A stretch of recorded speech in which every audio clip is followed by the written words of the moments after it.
This riff uses a lot of just two-note power chords, and I'm not even playing the root in a lot of cases.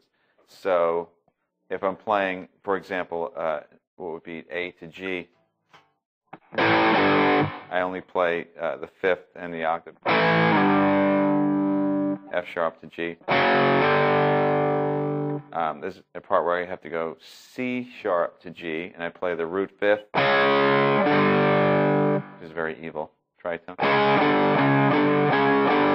And the other key to playing this type of thing is in the sound of the amp.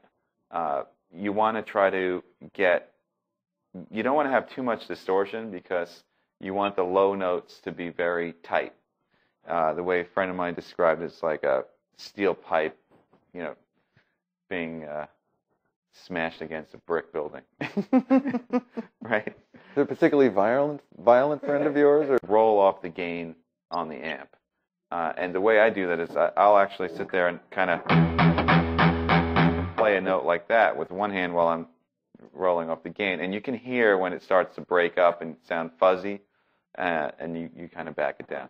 The other key to that is also to turn down the bass a little bit, depending on the amp. Mm-hmm.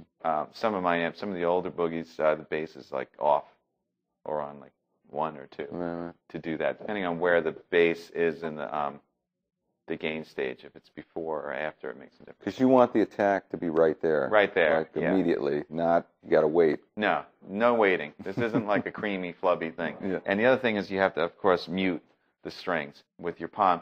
And there's 2 things about that. One of them is putting your palm on the strings to mute. The other is to make your pick don't be concerned about hitting all the strings at once. You almost want to scrape it across, like you get like that. So you can hear like the deadness of the sound.